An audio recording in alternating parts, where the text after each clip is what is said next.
Hello, Star Wars fanatics. Welcome back to the channel where we dive deep into the galaxy far, far away. Today we're going to break down Andor Season 1, Episode 2, titled That Would Be Me. Yes, I know, I planned on doing a week of The Mandalorian this week, but there's still so much to talk about in Andor that I just couldn't let it go. So I'm going to extend Andor for another week. At least. I will get to other Star Wars material, though, eventually, I promise. The second episode of Star Wars Andor continues to unravel the complex story of Cassian Andor, who is now on the run after a deadly encounter with two Pre-Mor security officers. We'll discuss the characters, plot, and deeper themes as well as the music, especially focusing on that sound design and what it foreshadows for the rest of the season. So, buckle up, because there's a lot to unpack here. But before I go on, I need to throw in a shameless plug from our sponsor. Aw, and who's peddling their wares this time? Well, yeah, it's me. I'm the sponsor. I pay for everything and I work my tiny hiney off around here. So, I get to be the sponsor. By subscribing to my Star Wars channel, you're showing the world that socks sewn into your shoes saves time, and it should have been invented a long time ago. Yes, your shoe socks will stink really bad after a couple uses, but what do you care? You're the best there is, and people didn't even shower much until about 100 years ago. The world was a stinky place. Bring it back. Subscribe now and show the world that Star Wars rocks, and trends do have a tendency of coming back. Aw, listen to that little voice. He wants you to subscribe. Ain't that cute? Yeah, bring back the stinky socks. No, I do shower. Anyways, Episode 2 picks up the tension right where Episode 1 left off, with Cassian Andor caught in a web of danger and deceit. Ferrix is a gritty, industrial world with a working-class feel where everyone has a role and everyone knows everyone else's business. It's in this tight-knit community that Cassian has made his home, a place that offers him some level of anonymity amidst its bustle, yet not enough to cover his tracks entirely. From the opening scenes, we sense the urgency in Cassian's actions. He's not just a man trying to escape the law, he's a man trying to outmaneuver a larger, more oppressive force, the Imperial regime. This episode establishes Ferrix as not just a backdrop, but a living, breathing character of its own, where every sound, every movement, every look carries weight. Ferrix is more than just a setting. It's a reflection of the series' core themes: resistance, survival, and the blurred lines between order and chaos. The way the community functions is vital to understanding the stakes in Cassian's story. Every individual, from the hammer-wielding bell ringer to the scrap merchants, has a part to play in the larger societal structure. This tight-knit community becomes both a shield and a hindrance for Cassian, as we see him navigate through the crowded streets trying to avoid any unnecessary attention. We realize how closely knit and yet precarious the fabric of the society is. Now let's dive deep into the characters driving this episode. Cassian Andor, our protagonist, is a man marked by his past and driven by a need to survive in a galaxy ruled by fear and control. Played masterfully by Diego Luna, Cassian is more than a simple rogue or rebel. He's a complex figure who represents the underbelly of the Star Wars universe, the marginalized and the desperate. We see Cassian's street-smart mentality in every decision he makes. He's not just trying to escape, he's planning every step, anticipating every move from those who are after him, albeit haphazardly. His urgency isn't just about evading capture, it's about staying one step ahead of a fate he knows too well: imprisonment or death. The fact that Cassian has stolen an NS-9 Starpath unit is crucial here. This isn't just a piece of Imperial tech. It's a highly classified Imperial device. The Starpath unit could potentially change the balance of power, and Cassian knows its value, both to the Empire and to the Resistance. This knowledge makes him both a target and a potential asset. Throughout the episode, we see Cassian interacting with several key characters who help or hinder his escape. Bix Colleen, played by Adria Arjona, emerges as a strong, independent character who's deeply involved in the underworld dealings of Ferrix. She has connections beyond what we see on the surface, hinting at her possibly deeper ties to rebel networks. Bix's interactions with Cassian reveal a layered relationship built on trust, history, and perhaps more. Let's talk more about Bix and Tim. Their relationship adds an interesting dimension to the narrative. Bix is caught between her loyalty to Cassian and her complicated relationship with Tim Carlo, her partner, who becomes increasingly suspicious and jealous. Tim's jealousy isn't just personal. It's indicative of the paranoia and fear that permeate this society under the oppressive shadow of the Empire. His decision to report Cassian to the authorities stems from a mix of misguided protectiveness and self-preservation, which ends up escalating the tension in the episode. Tim's actions are a catalyst that set off a chain reaction of events, showing how individual choices can have far-reaching consequences in a tightly controlled environment like Ferrix. It also raises questions about loyalty, betrayal, and the cost of living under constant surveillance. And then there's Cyril Karn, the ambitious pre-Moore authority officer who becomes obsessed with capturing Cassian. Karn is not just a by-the-book officer, he's someone with a point to prove, driven by a personal code that edges on fanaticism. His character represents the bureaucratic yet ruthless face of the Empire's reach, methodical, relentless, and morally rigid. His pursuit of Cassian becomes more than a duty. It becomes a personal vendetta. Karn is emblematic of the Empire's iron grip on even the most remote parts of the galaxy, showing us that there's no escaping the reach of his imperial fist. Let's delve deeper into the episode's key plot points and what they mean for the broader narrative of Andor. Cassian Andor's desperation to sell the Starpath unit isn't just a ploy to get money. It's a critical move that could potentially shift the dynamics of power, but for him, it's a way off the planet.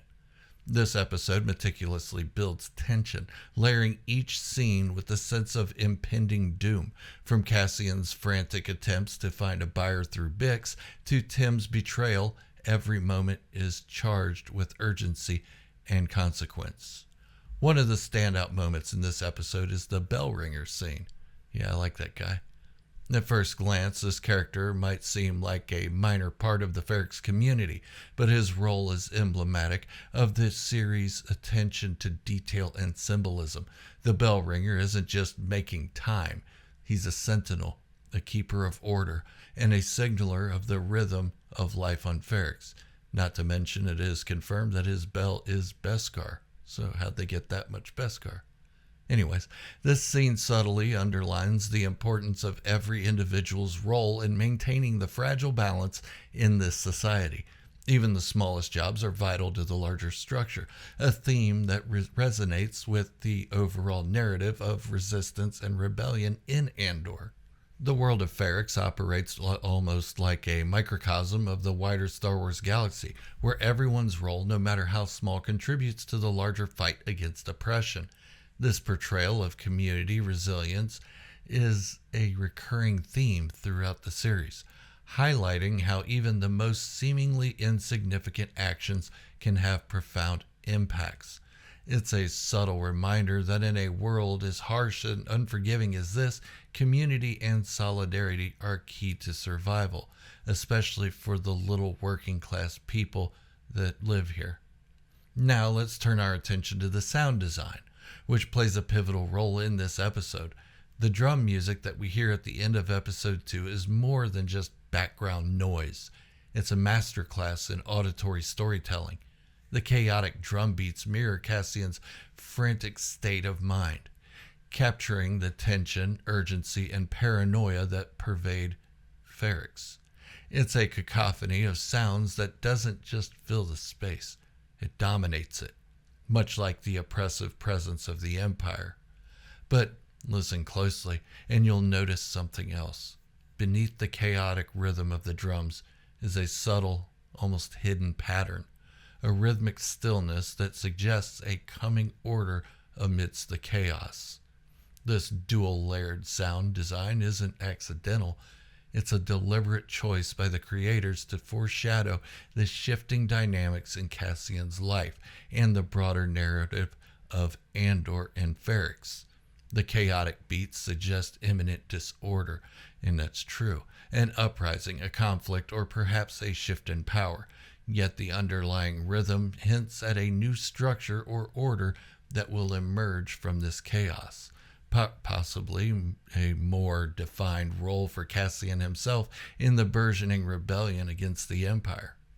This clever use of sound tells us so much about what's coming without needing to say a word. The drum beats are like a war cry, signaling that the tranquil days of Ferrix are over and that something much more profound and transformative is on the horizon. It's a warning and a prophecy wrapped all in one. A perfect encapsulation of the tension that runs through this entire episode. This auditory strategy aligns perfectly with the visual storytelling, where each frame, each shot composition, and even the lighting choices and layers of meaning and mood. The sound design in Andor goes beyond just setting the atmosphere. It's a narrative device in its own right and even its own character. Think about how the sound evolves throughout the episode. Early on, we hear the ambient noise of Ferrix, a blend of industrial sounds, chatter, and the distant hum of machinery. This establishes the setting as a working-class world, busy but relatively stable. The hammer guy, his bell, another sound added to it. But as the tension mounts, so does the soundscape. The steady rhythmic noises give way to more erratic, almost dissonant sounds, paralleling Cassian's growing desperation and the tightening grip of the Pre-Mor authority. Let's explore the deeper themes at play in episode 2 a little bit more, particularly the themes of chaos versus order, which is expertly woven into Cassian's storyline. At its core, this episode is about transition and transformation, both for Cassian and the world around him. Cassian represents chaos. He's unpredictable, a rogue element with the potential to disrupt the status quo. But he's also seeking a form of order, a way out, a sense of purpose, or perhaps even a new beginning away from his past. Throughout the episode, we see Cassian navigating between these two forces, chaos and order. His theft of the Starpath unit is an act of defiance and chaos, but it's also a calculated move, a step towards securing a better future. This duality is what makes Cassian such a compelling character. He's constantly torn between the immediate need to survive and the larger question of what kind of life he wants to lead in a galaxy dominated by the Empire. The world of Ferrix itself mirrors this theme of chaos and order. It's a place where the rigid structures of society, represented by the bell ringer and the communal rituals, are constantly at odds with the underlying tensions brewing beneath the surface. People like Bix and Tim, who on the surface appear to be just ordinary citizens, are caught into this tension. Bix in particular is a character straddling two worlds, the world of compliance and order, represented by her role in the community, and the world of rebellion and chaos, hinted at by her secret dealings and connection to Cassian. This interplay between chaos and order isn't just about the individuals. It's a reflection of the larger struggle within the galaxy. The Empire represents an oppressive, rigid order, while the rebellion is seen as the chaotic force challenging that order. Andor brilliantly uses this smaller, more intimate setting of Ferrix to explore these broader themes, giving us a microcosm of the galactic struggle. Now let's delve into the visual storytelling and symbolism represent in episode 2 of Andor. The show doesn't just rely on dialogue or action to convey its messages. It uses every element at its disposal, from lighting to set design to color palettes, to add layers of meaning to the story. Notice the use of light and shadow in the scenes featuring Cassian. The lighting often casts him in half shadow, symbolizing his dual nature and the moral ambiguity of his actions. He's a man caught between light and darkness, order and chaos, good and evil. This use of chiaroscuro lighting is a visual representation of his internal conflict. Does he align with the rebellion and risk everything, or does he stay in the shadows, preserving his own safety? Similarly, the set designs of Ferrix reflect this duality, the industrial, almost claustrophobic feel of the place, filled with narrow alleys, crowded markets, and dimly lit interiors, creates a sense of entrapment echoing Cassian's own predicament. The world of Ferrix is not black and white. It's filled with shades of gray, much like the choices its inhabitants must make. The dialogue, too, is laced with foreshadowing, lines that might seem innocuous on a first viewing, like Bix's cryptic remarks about her buyer or Tim's increasingly paranoid comments, gain new significance when viewed in the context of later episodes. The writers are planting the seeds here, hinting at future plot developments and character arcs without giving too much away. All right, so let's go back and revisit the theme of societal roles and the importance of every job within the community of Ferrix. One of the more subtle yet profound elements of this episode is how it portrays work and community contribution as forms of resistance and resilience. In a galaxy under the heel of the Empire, every act in defiance, no matter how small, is a step towards rebellion. The bell ringer's job, while seemingly mundane, is a perfect metaphor for this. In Ferrix, even the smallest task is imbued with significance. The bell ringer marks the passage of time, a constant reminder of the day's rhythm, a rhythm that becomes especially crucial in a place where time is not just a measure, but a form of control. This man's role is to uphold a semblance of order, to keep the community synchronized amidst the chaos that threatens to overwhelm them. His steady, unyielding, yet ceremonious presence with the hammer is a counterpoint to Cassian's frenetic, unpredictable flight. This depiction of work is not just a background detail, it's a deliberate narrative choice to show how even the most overlooked roles are essential to the community's survival. In many ways, it's a reflection of the larger fight against the Empire, where every act, every decision, every job, no matter how small, is a part of the broader resistance. Ferrix is that microcosm of the galaxy's oppressed people who find ways to fight back against the Empire's tyranny, not necessarily with blasters, starships, or lightsabers or superpowers, but with perseverance, unity, and the refusal to be broken. The bell ringer, therefore, becomes more than just a man with a job. He symbolizes the spirit of Ferrix. His role, although small in the grand scheme, is crucial to maintaining the structure and morale of the community. In a world where the Empire's reach is ever expanding, maintaining local traditions and routines becomes a subtle form of rebellion, a way to assert identity and resist assimilation. What makes Andor such a compelling addition to the Star Wars universe is its focus on the ordinary individuals who make up the rebellion. Unlike the larger-than-life heroes of the main saga, Andor centers on the everyman. Characters like Cassian, Bix, and even the bell ringer. Those are not Jedi or legendary warriors. They are the unsung heroes whose contributions, though less glamorous, are just as vital to the rebellion's success. This thematic focus resonates deeply within the broader Star Wars narrative. The series highlights that the rebellion was not won solely by the few, but by the many, by those who chose to stand up, to resist, to fight back, to sacrifice in whatever small ways they could. This episode in particular reinforces the idea that rebellion is not a single act, but a collective effort made up of countless small, courageous decisions. The role of Ferrix in Star Wars lore as a setting thus becomes a powerful narrative tool, illustrating that even in the bleakest of circumstances, hope and resistance can thrive. The struggles of Ferrix residents mirror the struggles of countless other worlds under Imperial control, reminding us that the scope and scale of the rebellion against the Empire is enormous. As we reach the end of episode 2, we're left with a sense of impending change, not just for Cassian Andor, but for the entire galaxy. The chaotic drum beats, the unfolding drama in Ferrix, the looming threat of the Empire's agents, all these elements are setting the stage for a profound transformation. Cassian is not just running from his past, he's running towards his destiny. This episode brilliantly sets up the tension and stakes that will carry us through the rest of the season. So, what's next for Cassian? Well, we already know that, but let's play like we didn't. Will he find a way to escape Ferrix with the Starpath unit, or will he be caught in the tightening net of the Pre-Mor Authority and the Empire?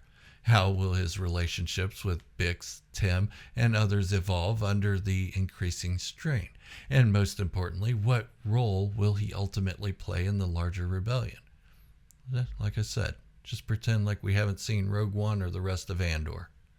One thing is for sure, Andor is shaping up to be a deep, thought-provoking series that adds rich layers to the Star Wars narrative. It reminds us that even the smallest actions can have galactic consequences, and even the most unassuming individuals can change the course of history. And don't forget those drum beats. What starts as chaos might just lead to a new kind of order for Cassian. Keep an ear out for those rhythms in the episodes to come.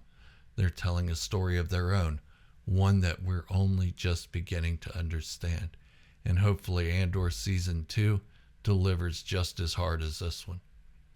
All right, so that's all I've got for this episode of Andor for today. Before I go, here's another quick word from our sponsor.